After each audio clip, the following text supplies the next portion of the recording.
Dragi gledalci in spoštovane gledalke, lepo pozdravljeni. V oddaji Report bomo govorili o dnevih komedije v Pekrah.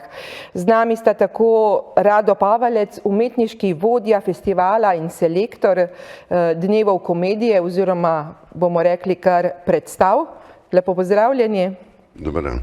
In Zlatko Partljič, predsednik Turističnega kulturnega društva Pekre. Lepo pozdravljeni tudi vi. Dobar dan. Takole, malo ste se preimenovali. Ja, mi smo se preimenovali pretežno zaradi javnih razpisov in to javnega sklada za kulturo, da še lahko dobimo nekje finančno pomoč tega festivala, ker finance so zmeraj šibka točka in kljub temu, da imamo zelo dobre donatorje, stalne donatorje, stroški so večji, potem ni bilo druga, kot pa da smo se preimenovali. Tako tisto, kar je treba narediti, je včasih kar potrebno potem tudi res narediti. Drugače pa dnevi komedije so tradicija v Pekrah. Od kdaj do kdaj bodo tokrat? Ja, dnevi komedije, to se pravi festival komedije, že 19. Zdaj, če pogledamo, se kar staramo. Pred 19 leti smo začeli. Začne se ta petek 3.3. in konča se nedeljo 26.3., to se pravi 26. marca. Takrat bomo pa vedeli, kdo so prejemniki nagrad. Tako. Gospod Pavalec, kako težko delo ste imeli letos? Malo se pozna še vedno COVID. Predtem je bilo precej več predstav, to se pravi, da je bilo število predstav tam med 25 pa tudi do 35. Zdaj jih je letos bilo samo 18, to se pravi, da je le posledica bolezni vplivala tudi na vsa ta društva ljubiteljska in je zato tudi manj predstav. Pa vendar izbrane so, kaj ne da? Ja, izbral sem 8 predstav kot običajno in lahko povem, da je med njimi precej kvalitetnih predstav, oziroma vse so zelo za ljubiteljska gledališča kvalitetna. Tako da se prav veselimo, da se bo festival začel in da bomo lahko občudovali komedije. Gospod Partljič, rekli ste, ta petek se torej že začenja. S čim, kako bo potekalo v dvorani zagotovo kulturnega doma Pekre? Kako bo potekal to prvi večer? Ja, prvi večer bo nekje svečana otvoritev, potem pa predstava, potem pa začnemo že soboto in naslednje 4 vikende, petek, sobota, s tem, da na koncu je nedeljo 9. dan festivala komedije, tam, ko pa sem že rekel, tam bomo pa vedeli, kdo so nagrajenci. Po kakšnem ključu se pravzaprav izbira nagrade? Se pravi, eno je tisto, kar komisija odloči, drugo pa gledalci? Mi imamo 2 komisije, 2 žirije, to se pravi strokovna žirija, ki da določi komedijanta, komedijantko, nagrado režije, nagrado predstave in pa 5. nagrado ima po ljubu. To se pravi ali za glasbo, ali za kostime, ali za manjšo vlogo, medtem ko pa žirija občinstva pa nagradi najboljšo predstavo po svojem izboru. Povejte, gospod Pavalec, so zdaj te skupine tiste, ki so že prejšnja leta sodelovali, ne nazadnje se jih lahko naštejemo, samo 8 jih je, ne? Ja, nekaj jih je, nekaj je pa popolnoma tudi novih. Tako da mi smo prav veseli, kadar se kakšna nova skupina pojavi, ker več skupin je zdaj po tem covidu tudi odpadlo oziroma razpadlo in ne delajo več. To je pa velika škoda za celo skupino in za nas tudi festival, ker je toliko manj prijav.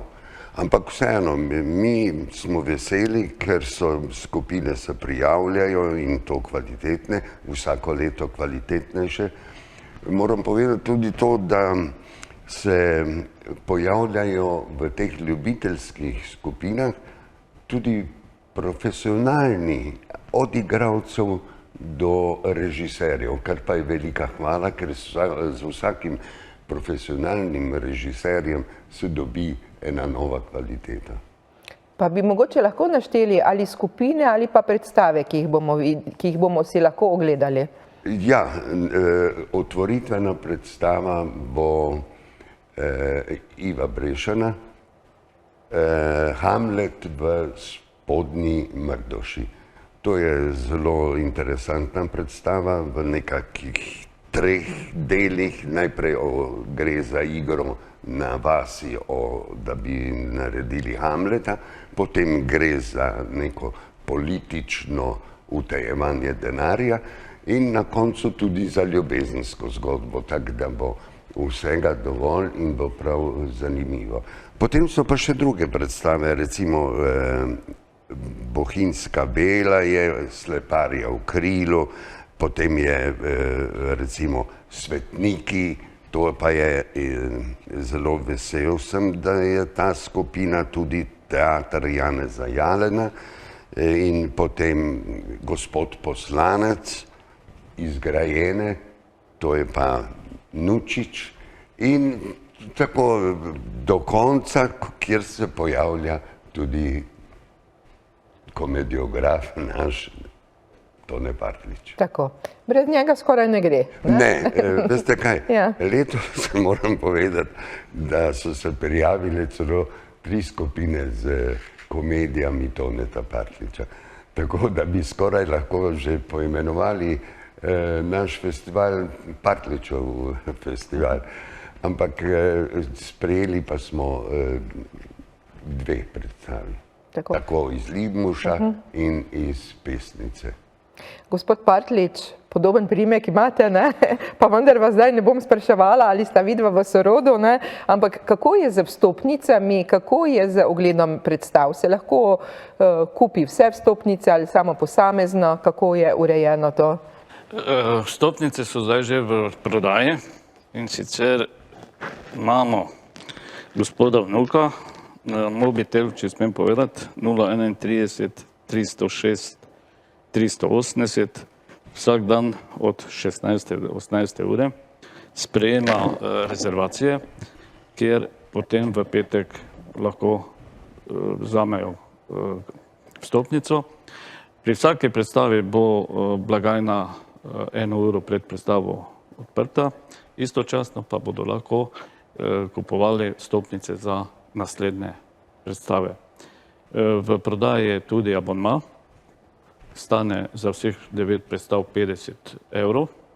Vsaka predstava stane vstopnica 8 €, s tem, da ta zadnja je cena 12 €. Tako. Se pravi, ostalo nam dejansko je samo še to, da gledalce povabimo ne zgolj na eno predstavo, ampak kar na vse, kaj ne da? To bi bilo najboljše, imajo svoj sedež, stalni sedež, pa tudi najcenejše.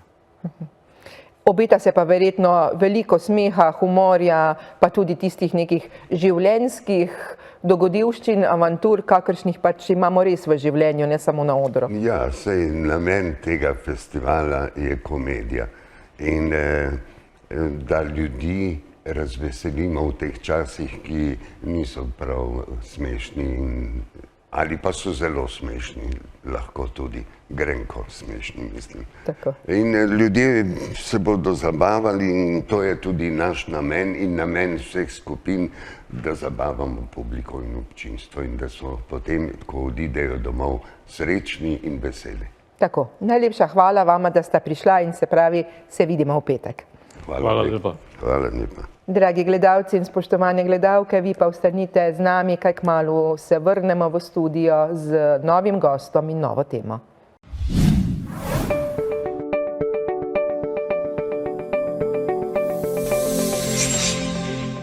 Lepo pozdravljeni v studiu BKTV v oddaji Report. Gostimo direktorja Centra za sluh in govor Maribor, gospoda Sama Rumeža, kajti ta center ima zdaj 60 let delovanja, pa bomo malo pogledali, kakšna je bila zgodovina, kaj vse počnejo tam in ne nazadnje, česa si želijo.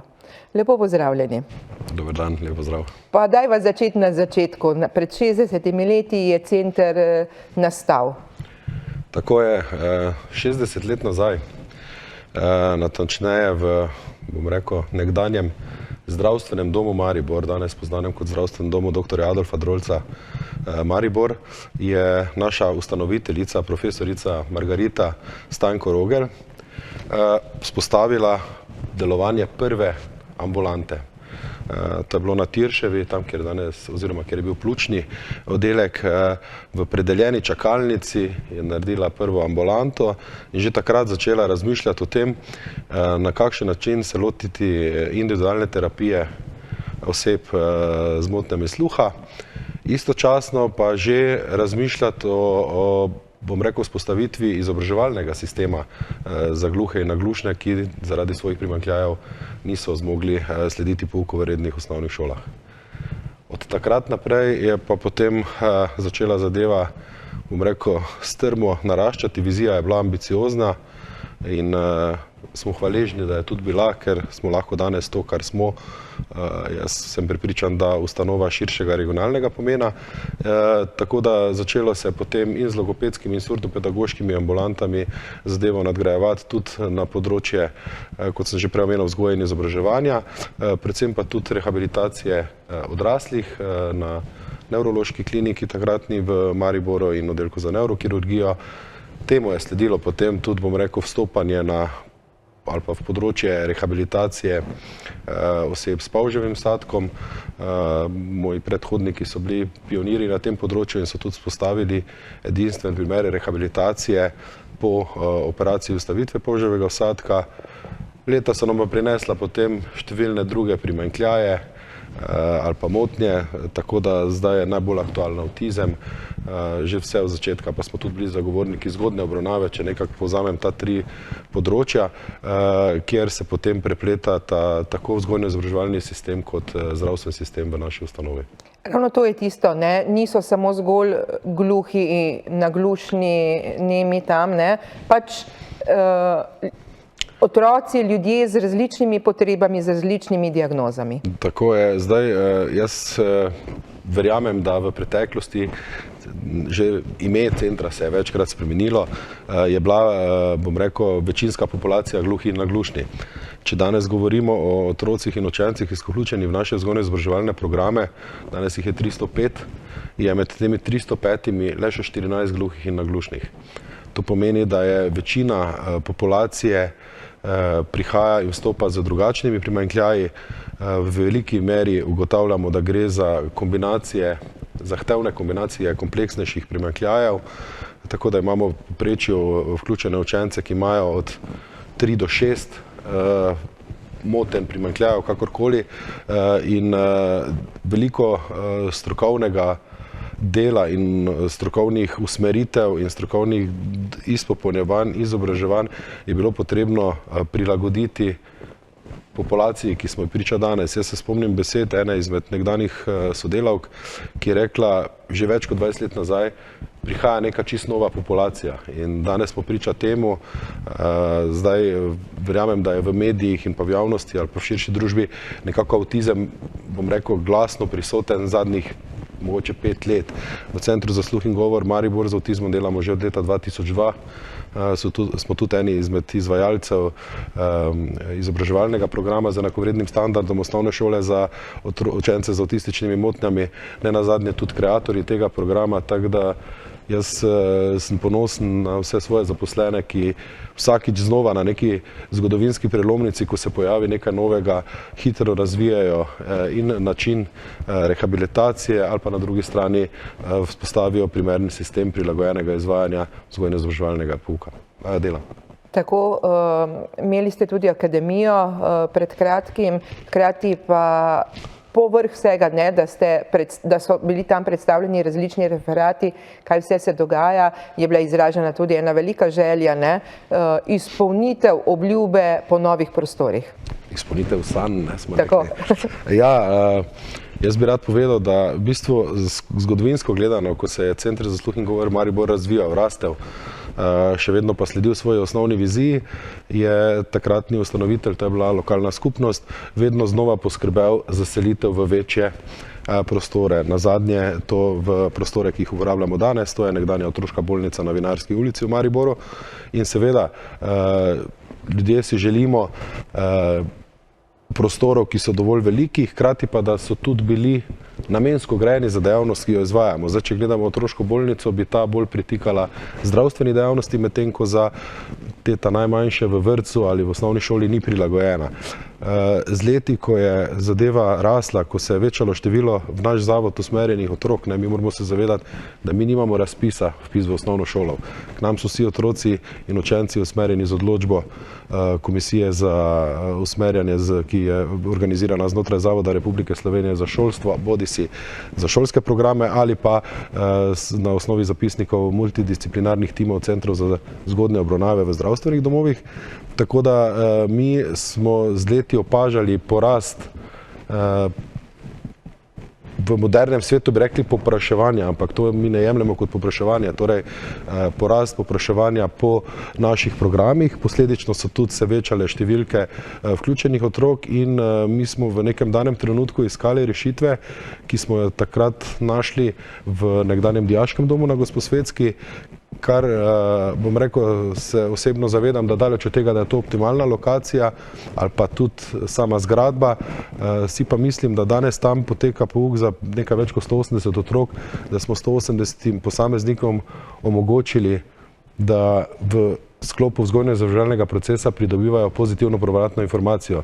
Torej, delamo z njimi dobro, delamo z njimi v prilagojenih programih, hkrati pa vsa ta naraščanje številk pomeni, da smo mogli tudi, bom rekel, pritisniti na odločevalce in pred leti, natančneje leta 2020, torej ravno v času korone, je prišla ta novica, da bi se začelo na tej stvari lahko intenzivno nekaj premikati.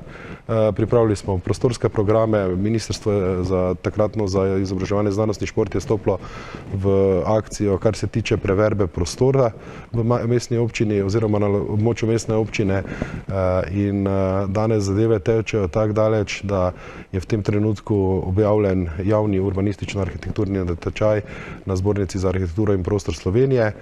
Ko se pa to zaključi, mislim, da predvideno meseca marca, se izbere projektna naloga, potem bo pa potrebno stopiti skupaj z predstavniki mestne občine, da se tudi prostorski akti v nekem doglednem času speljejo, ker največji poudarek pri celotni zgodbi je ta, da smo uspešno vključili projekt v načrt za odpornost in okrevanje, kar pomeni, da so finančna sredstva zagotovljena, so pa tam roki, na katerih se je treba držati in jaz sem prepričan, da bo za področje posebnih potreb tudi to mogoče realizirati. Tako, to so tiste želje. Potem pa bojo tudi možne dodatne vsebine, kaj ne? Seveda, jaz mislim, da se bo potem naša paleta ponudbe in storitev in stvari, ki jih delamo, ustvarjamo, raziskujemo, lahko intenzivno rasla, ker vsi vemo, da so prostorski pogoji osnova za izvajanje nekega kvalitetnega, bodisi vzgojno-izobraževalnega ali pa dostopnega in kvalitetnega zdravstvene dejavnosti. In je pa dejstvo, da to so naše sanje, ki jaz verjamem, da resnično postajajo neka realnost.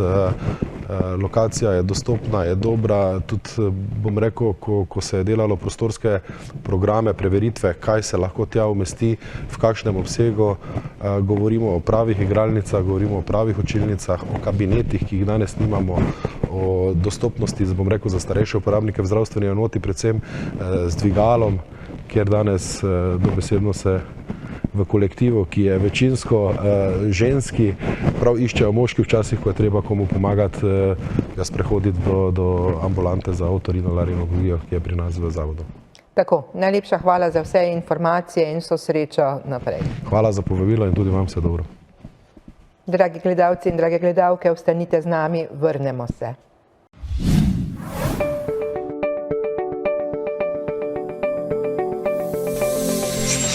Lepo pozdravljeni. Kaj kmalu se bodo začeli dnevi Arnolda Tovornika v Selnici ob Dravi, zato imam danes tukaj dva zanimiva gosta, ki nam bosta malo več povedala ne samo o organizaciji teh dnevov, ampak tudi o vsebini in spremljevalnem programu. Tako da je z nami Miha Krajnčević, direktor Hrama Arnolda Tovornika. Lepo pozdravljeni. Lepo pozdravljeni nazaj. In Vili Rezman, ki vodi prav poseben projekt znotraj teh dnevov Arnolda Tovornika. Lepo pozdravljeni. Pozdrav. Pa bova midva najprej pogledala, kaj dnevi Arnolda Tovornika prinašajo, kdaj se pravzaprav začnejo? Se pravi, 8. izvedba v spomin na tega igralca, ki seveda bil rojen v Selnici ob Dravi, prinašajo na nek način veselje ponovno v Hram kulture, ki je seveda imenovan po njem, pričnejo se 10. marca v petek. In potem se zvrsti teh 6 dni, se pravi, Špas teater dvakrat gostuje pri nas za predstavo Vročica Boing Boing. Potem ima Martina Ipša seveda novo predstavo, vsi smo nori razen mi, ali nas, ali tako nekako. Potem je Mojca Fatur kot najkomedijantka, za predstavo Nikoli ni prepozno, Vid Valič. In na koncu ena glasbena komedija z Gojcem v glavni vlogi, Moj život je rock and roll. In na nek način je to tisti glavni del dogajanja, seveda je pa tu vedno dodajamo nekaj takega, kar je veliko nekih pisnih stvari, v tem primeru je zato seveda z nami Vili, ki bo več povedal o knjigi, ki jo na nek način želimo na te dneve predstaviti. Potem je seveda razstava risbe, ki bo tudi hkrati nastajala, vsak večer bo nastajala ena risba ali več teh, ki bomo potem razstavili. In pa seveda vedno dodajamo neki modul izobraževanja, kjer seveda računajoč na to, da bo nekoč v tem nekem prihodnem času mogoče nastal nek nov Arnold Tovornik v Selnici ob Dravi. Tako, vrnila se bova še nazaj k komedijam, pa bomo zdaj izkoristili gospoda Rezmana. Povejte, o kakšnem projektu pri vas je govora, torej nastaja besedilo ali je že napisano? No, tudi jaz se rad kdaj nasmejim, tako da nimam nič zoper komedije. Je pa res, da se jaz vključujem v delo Hrama bolj z drugimi projekti. Organizirali smo skupaj celo vrsto strokovnih znanstvenih simpozij, pripravljamo knjige, razstave, fotografske in drugačne. In to mi daje možnost, da tisto, kar me tudi sicer zanima, naprimer življenje velikih osebnosti iz našega okolja, lahko skupaj z drugimi tam raziskujem in kasneje tudi predstavim. Nekaj let nazaj je bil to pač Arnold Tovornik, v katerem smo knjižico izdali, pripravili vrsto tudi etnoloških pogovorov. Sedaj pa se ukvarjamo z njegovo najbrž najljubšo partnerico v gledališču, Angelco Janko Jenčič. Skupaj sta tudi največ iger odigrala, preko 60 različnih vlog. In ta knjiga je že nastala. Prav danes po noči je šla v tisk, da bo lahko še v pravem času, torej pred začetkom Arnoldovih dnevov v Selnici, tudi na mizah in v rokah tistih, ki jo bodo želeli brati. Posvetili ste se pa verjetno v tej knjigi ne samo dramskemu delu, ampak tudi življenju. Knjiga je večplastna, tudi avtorjev je več, med drugim recimo je svoj krajši prispevek napisal tudi Tone Partljič, ki je tudi delal za Angelco Janko Jenčič seveda. In mi smo želeli predstaviti v tej knjigi Angelco po njenih različnih vlogah. Jasno je, da je največ prispevala v gledališču, zelo veliko tudi na radiju, ko je sodelovala v mariborskem radijskem feljtonu leta in leta, pravzaprav desetletja. Tudi na filmu je bila, na filmskem področju je bila prisotna. Vsi, ki so jo poznali, pa so prav posebej cenili njeno osebnost. In to osebnost skušamo razgrniti v tej knjigi in jo predstaviti skozi različne citate, ki jih povzemamo po najpomembnejših slovenskih literarnih in drugih kritikih, gledaliških seveda, in kdor bo to knjižico bral, bo res dobil, tako jaz menim, vtis, da bere knjigo o eni gospe, ki je takšnega aristokratskega značaja, zmeraj do vseh dobra, tudi do družine, seveda, ki se je pa tako kot za svoje lastne otroke in družino razdajala tudi za gledališče. Ona je igrala tudi takrat, ko je bila najhuje bolna. Tako, pa zdaj, če pogledamo nazaj v gledališče in na komedije, torej našteli ste, katere vse bodo, kako pa lahko obiskovalci, gledalci pridajo na te predstave? Z lahkoto. Se pravi, do informacij je najlažje priti preko naše spletne strani, se pravi www.hramkulture.si.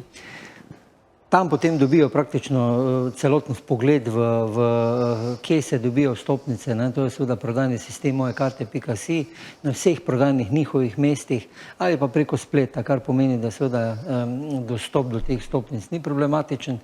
Je pa cena tista, ki na nek način seveda odigra, po mojem, tu glavno vlogo, da tako rečem, ker je pa, se pravi, predvsej delamo na tem, da spodbujamo družinski obisk, kar pomeni, da če kupite 3 vstopnice in več, je ogled take predstave 13,5 €, kar pomeni, da je daleč najceneje v, ne rečem, Sloveniji, ogled teh predstav oziroma naših v celoti, sploh pa pri dnevi Harolda Tovornika zelo skrbimo, da na nek način peljemo to, kar je nam dano v statutih in v odlokih, v papirnati obliki, se pravi v smislu javne službe. Ogromno pa seveda tudi pripomorejo naši pokrovitelji in sponzorji, ki so to leto, moram reči, zelo radodarni in se na tem mestu seveda tudi zahvaljujem za to. Tako, ne nazadnje, torej možnost je priti na posamezne predstave ali pa skupaj, ne? Ja. Tako, odločitev je pa seveda od vsakega posameznika, ne? Absolutno. Pa pričakujete zdaj glede na prejšnja leta, epidemiološka leta, da bo pa zdaj malo bolj polno? A seveda, ta statistika že govori v prid temu, da je, sicer še nismo na ravni leta 2019, ker ravno zdaj seveda so tudi tisti časi naših poročil, pa imamo to statistiko v glavi, kar pomeni, da smo seveda bistveno nad leti 20 in 21, ampak nismo pa še tam, kjer bi želeli biti.